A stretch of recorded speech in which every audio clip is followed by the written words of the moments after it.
베드로후서는 교회가 직면하고 있는 진리에 대한 시련을 말하고 있다.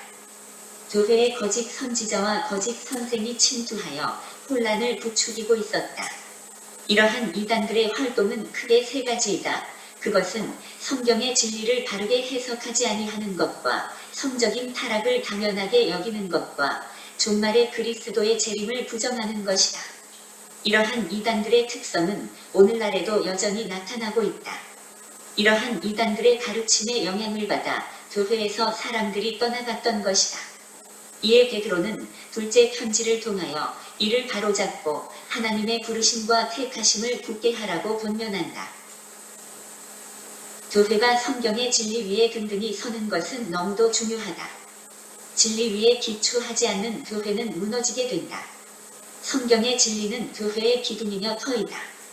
성경의 진리를 바르게 해석하는 것은 아무리 강조하여도 지나치지 않는 것이다. 성경의 해석은 기독교를 무너지게 할 수도 있고 든든히 서게 할 수도 있다. 이러한 맥락에서 칼빈의 성경 주석은 기독교의 찬란한 유산인 것이다. 칼빈이 주석하지 않은 여러 성경 가운데 요한계시록이 있다. 오늘날 이단들이 요한계시록에 대하여 자기의 입맛대로 성경을 그릇되게 해석하여 가르치고 있어서 진리에 대한 혼란을 부추기고 있다. 성경 해석은 올바른 신학을 바탕으로 하여 이루어져야 한다. 그러므로 조직 신학을 무시한 성경 해석은 자의적 해석으로 치우쳐 곁길로 가기가 십상이다. 베드로후서에는 진리의 단어가 2회, 성경의 단어가 2회, 예언의 단어가 4회 나타난다. 진리에 관한 단어가 8회나 사용되고 있는데 그만큼 진리의 중요성을 강조하고 있는 것이다.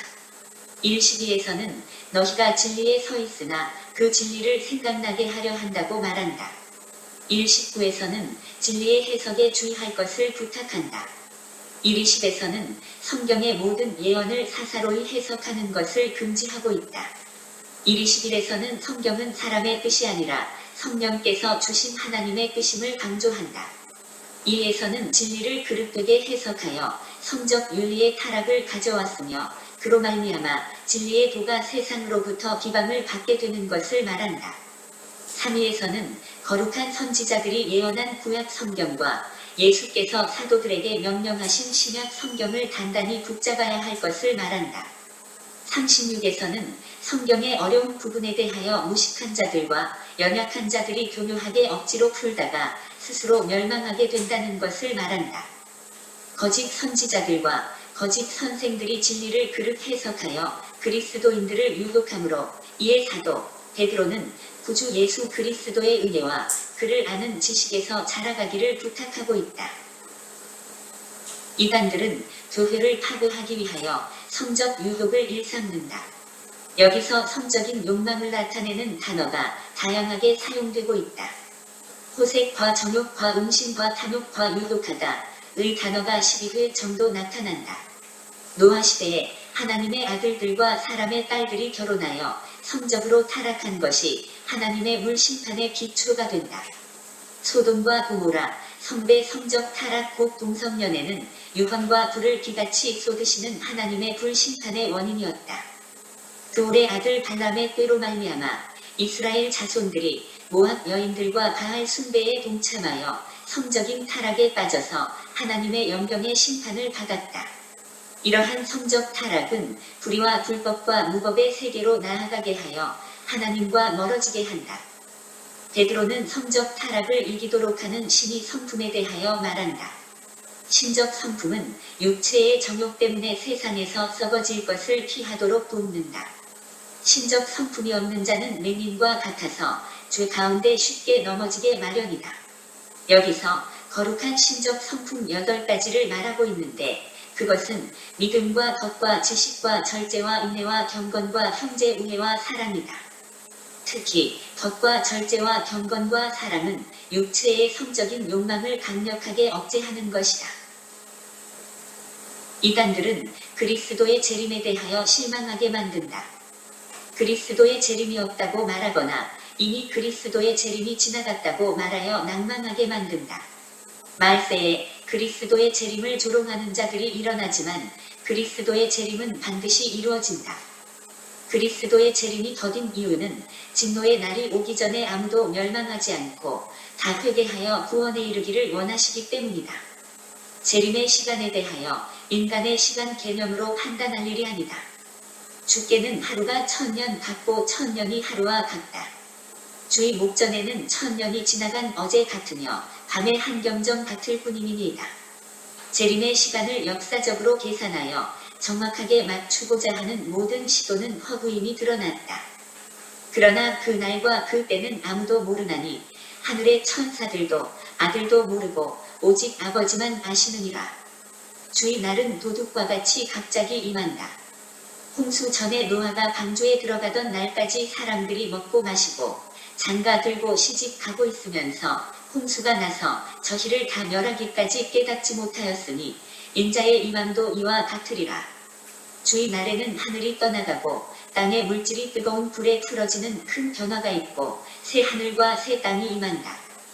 그 날에는 즉시 해가 어두워지며 달이 빛을 내지 아니하며 별들이 하늘에서 떨어지며 하늘의 변능들이 흔들린다.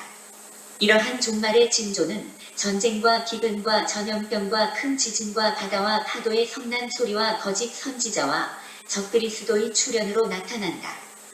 베드로는 그리스도 재림의 날에 주 앞에서 점도 없이 흠도 없이 거룩한 모습으로 서게 되기를 부탁한다. 바울이 임종 직전에 디모데후서를 기록하였다면 베드로는 임종 직전에 베드로후서를 기록하였다. 베드로는 자신의 인생 장막을 벗을 때가 임박하였다고 말한다. 베드로는 예수 그리스도와 동행하였으며 변화산에서 이는 내 사랑하는 아들이요 내 기뻐하는 자라는 소리를 빛난 구름 속에서 생생하게 들었다. 따라서 예수 그리스도의 능력과 재림은 자신이 교묘하게 만든 이야기가 결단코 아님을 말한다. 베드로후서는 보배로운 약속과 보배로운 믿음을 소유하고 살아가는 사랑하는 자들에게 이단의 유혹을 이기고 승리하도록 부탁하고 있다. 네, 이 시간 이제 베드로후서 말씀에 대해서 돌아보기를 원합니다. 베드로 전서의 말씀은 주로 교회에 흩어져 생활한 디아스포라 교회들의 외부적인 고난, 그래서 이제 로마 정부로부터의 핍박, 고난, 이렇게 외부로부터 오는 고난에 대해서 위로하기 위하여 베드로전서를 기록하였다면, 베드로후서는 이제 내부적인 고난, 어려움, 내부적으로 거짓 선생, 거짓 선지자, 이단의 교훈들이 일어나서 교회가 내부적으로 대단히 무질서 혼란한 어려움을 겪고 있는 그런 문제를 해결하기 위하여 이제 사도 베드로가 이 둘째 이 편지를 기록하여 보낸 것입니다. 여기에 보면 이제 베드로가 이제 떠날 날이 임박했다 이런 표현을 하고 있어요. 1장 14절 말씀에 보면 이는 우리 주 예수 그리스도께서 내게 지시한 것과 같이 나도 나의 장막을 벗어날 것이 임박한 줄을 알미라. 그래서 이제 사도 바울이 마지막으로 그의 생애 마지막으로 기록한 서신이 디모데후서라면, 베드로후서가 마지막으로 기록한 서신은 이제 베드로후서가 되어집니다. 그리고 이제 이 베드로후서에 문제가 되는 게 그 사건을 이렇게 보면 이제 크게 세 가지로 이렇게 볼 수 있습니다. 첫째는 복음의 예수 그리스도의 복음에 관한 그 해석의 오류. 그래서 예수 그리스도의 복음이 절대적인 진리가 아니다.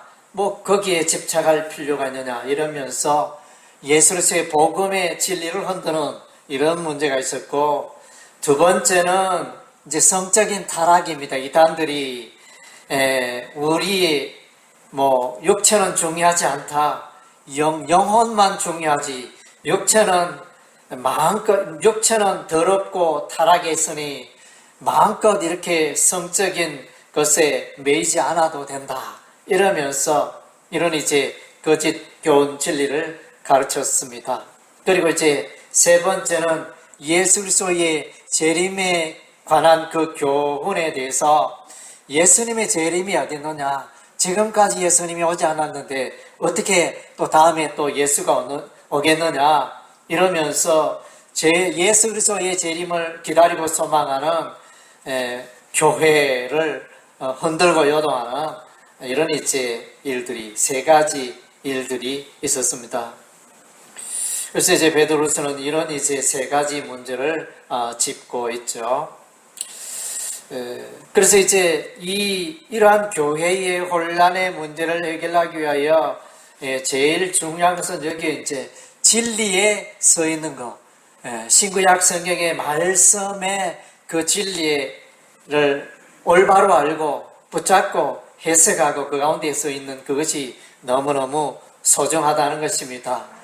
오늘날 보면 이제 신천지라든가 또 하나님의 교회라든가 또 여호와 정인회라든가 이제 몰몬교라든가 많은 이제 그 이단 교파들이 일어나고 있는데 그들의 특징은 이제 성경을 자기 마음대로 해석하고 있다는 것입니다. 그래서 기존의 정통 그리스도의 교인들의 그 심령을 신앙생활을 흔들고 있다는 것입니다. 그래서 문제는 이제 기존의 교회들이 성도들이 이 성경에 대한 지식이 너무나 얇고 또 체계적이지 못하고 그러다 보니까 이단들의 그 가르침에 너무 쉽게 넘어가고 유혹이 되고 하는 이제 그런 문제가 있다는 것입니다. 그래서 이제 바울은 여기 베드로후서에 보면 지식이라는 단어, 그노시스라는 이 단어를 많이 사용하고 있습니다. 그리고 이제 알다라는 또 단어도 알아가라. 그래서 베드로후서 마지막 3장 끝절에 보면 오직 베드로서 3장 18절에 오직 우리 주 곧 구주 예수 그리스도의 은혜와 그를 아는 지식에서 자라가라. 알아가는 알다는 이 동사가 사용되었고 그 다음째 지식, 그노시스, 그를 아는 지식. 이런 식으로 이제 지식이 없기 때문에 우리가 무지하고 넘어가고 이런 게 참 많지 않습니까? 요즘 유튜브에 보면 많은 지식들이 올라와서 우리가 이제 예전에 알지 못하던 건강의 지식, 또 여러 가지 생활의 지식, 유용한 지식들을 우리가 많이 습득을 하고 있습니다. 그러나 반면에 또 거짓 지식도 많아요. 가짜 뉴스, 가짜 정보, 진실이 아닌 것이 진실인 것처럼 포장돼가지고 올라오는 그런 이제 뉴스 정보들도 많이 있는 것입니다. 그래서 이제 우리는 이런 시대에 이것을 분별할 줄 알아야 되는데 오늘날 교회도 이제 마찬가지로 이단의 가르침과 이단의 교훈들을 잘 분별하는 그것이 필요하다는 것입니다. 그리고 이제 오늘 보니까 이제 성적인 타락에 대해서 특별히 강조가 많이 되어져 있습니다. 노아 시대에 노아의 홍수가 왜 왔느냐?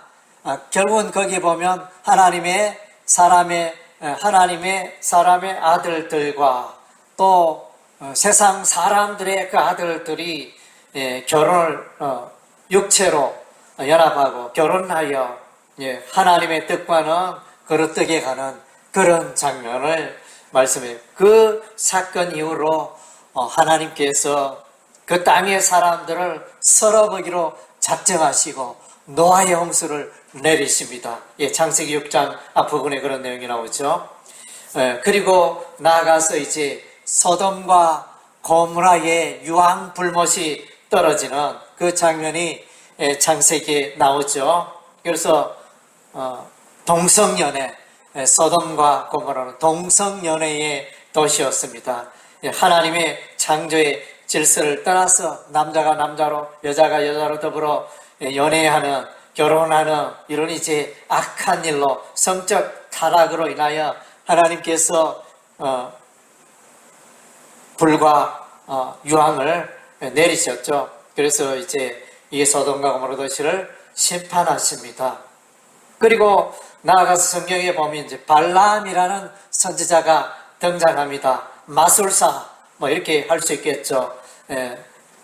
모압 나라의 부탁을 받아가지고 이 발람 마술사가 나서서 이스라엘을 저주하고 이스라엘을 타락하게 하려고 여러 가지 유혹과 방법들을 동원했지만은 하나님께서 다 저주시키고 수포로 돌아가게 하고 그렇게 했지만은 나중에 이제 이 발람이 수를 내 가지고 이스라엘 백성들로 하여금 모압 평야, 모압 광야에 있는 이스라엘 백성들을 유혹하여 미디안의 여인, 모압 여인과 이렇게 잠자리를 같이 하고 성적으로 타락하게 하는 이런 이제 계략을 세워서 마침내 이스라엘이 무너지고 망가지고 하나님의 징계를 받는 이런 장면들이 나타납니다.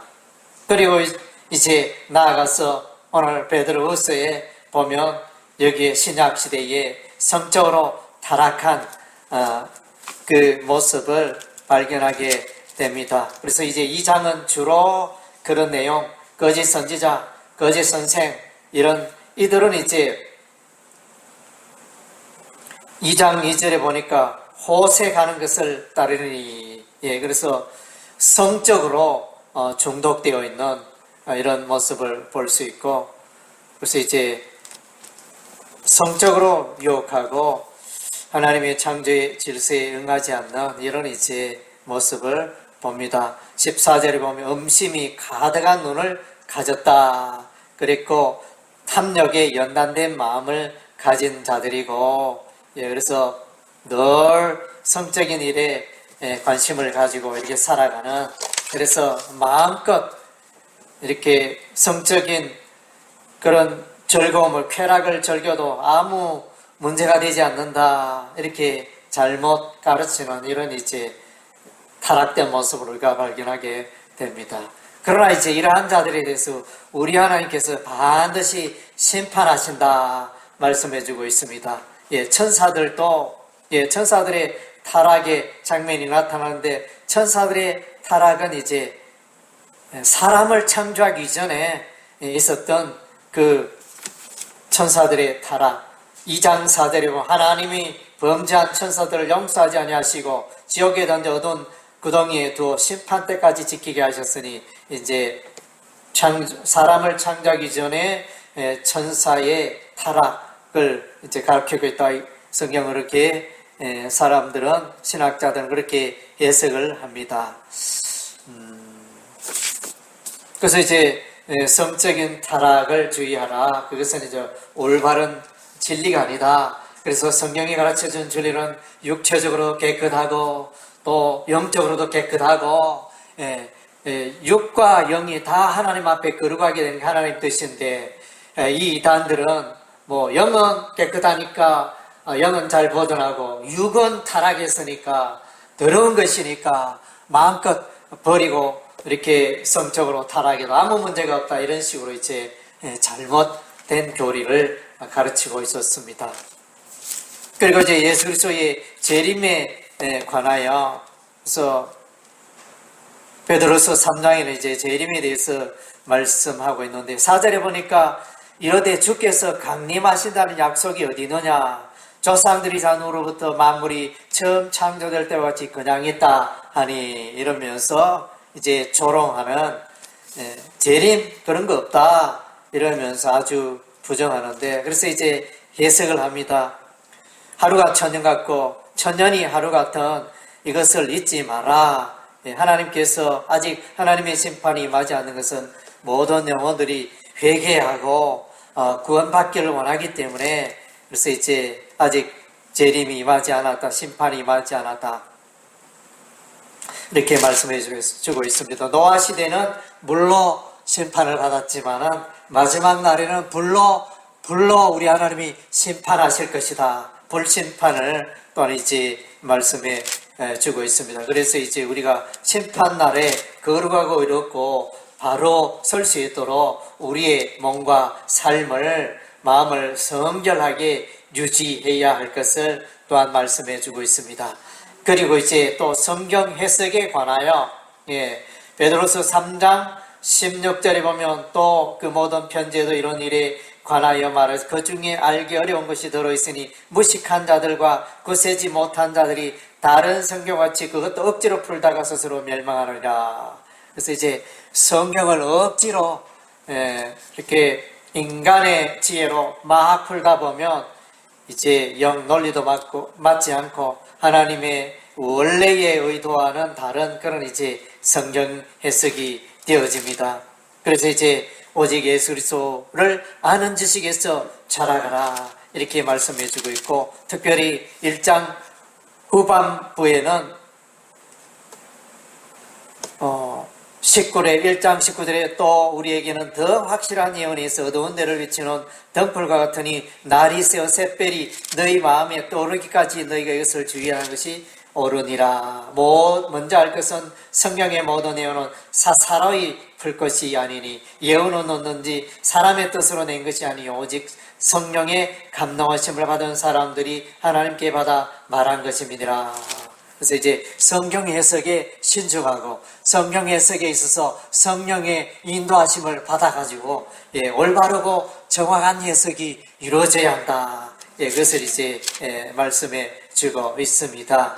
베드로서 이런 이제 전체적으로 복음의 진리를 흔드는 이런 문제가 있는데, 그래서 이제 사도 베드로는 예수 그리스도의 초림을 말하고 예수 그리스도의 재림을 말하고, 그래서 또 내가 친히 예수님과 함께 있었고, 변화산상에 있을 때 예수님께서 변화되는 신적인 모습으로 하나님의 영광 가운데 거하는 그 모습을 보고 예수 그리스도가 친히 하나님의 아들이심을 확인하였다. 그래서 내가 여러분들에게 말한 것이 그냥 만든 이야기가 아니다. 그것을 명확히 체험적으로 사도 베드로가 고백합니다. 1장 16절에 보면 우리 주 예수 그리스도의 능력과 강림하심을 너희에게 알게 한 것이 교명이 만든 이야기를 따른 것이 아니요 우리는 그의 크신 영을 친히 본 자라. 지극히 큰 영광 중에 이런 소리가 그에게 나기를 이는 내 사랑하는 아들이요 내 기뻐하는 자라 하실 때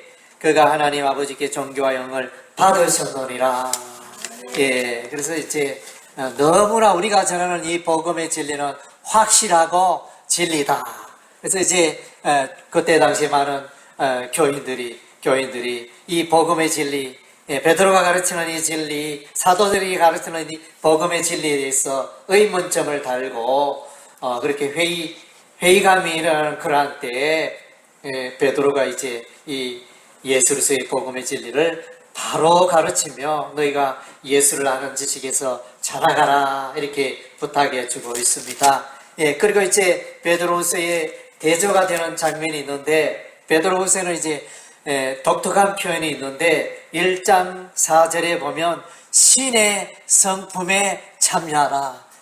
그래서 새로운 개역 개정에는 이제 신성한 성품에 참여하는 자가 되게 하란다. 이렇게 번역이 되어 있는데 1장 4절에 보니까 이로써 그 보배로 그 지극히 큰 약속을 우리에게 주사 이 약속으로 알면 너희가 정욕 때문에 세상에서 썩어질 것을 피하여 신성한 성품에 참여하는 자가 되게 하려 하셨으니, 결국은 이제 이것은 성령의 열매와 같은 맥락이라 할 수 있겠습니다. 보니까 너희가 1장 5절부터 그러므로 너희가 더욱 힘써 너희 믿음의 덕의 지식의 절제를, 절제의 인내를, 인내의 경건의 형제 우애를, 형제 우애의 사랑을 더하라. 그러니까 신적인 성품, 이런 것들은 신적인 성품이다.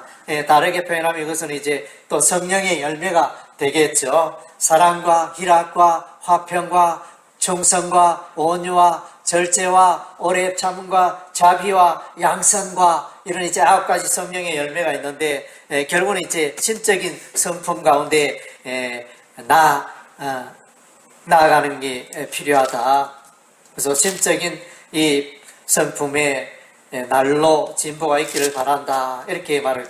이런 사람이 있는가 하면 반면에 보면 그 마음속에 육신의 욕망이 가득해서 불의의 값으로 불의를 당하며 그래서 늘 쾌락을 즐기고 연애를 페스티벌을 즐기고 음심이 가득한 눈을 음심이 가득하다 이 말은 벌써 이게 간음이 생활화되어진 그 눈, 뭐 처음으로 뭐 그것에 성적인 관심이 있다 이게 아니고 벌써 이런 분야에 타락해가지고 습관이 돼가지고 성적인 타락에 중독이 된 이런 이제 모습을 보여주고 있습니다. 그래서 성적인 타락에 대해서 우리 하나님은 이렇게 징계를 하잖아요. 오늘날 이 세상이 말세인지 코로나 그 바이러스가 만연하고 말세적인 증상을 보이고 있고 또 동성연애 이거 뭐 지금까지 우리가 동성연애에 대해서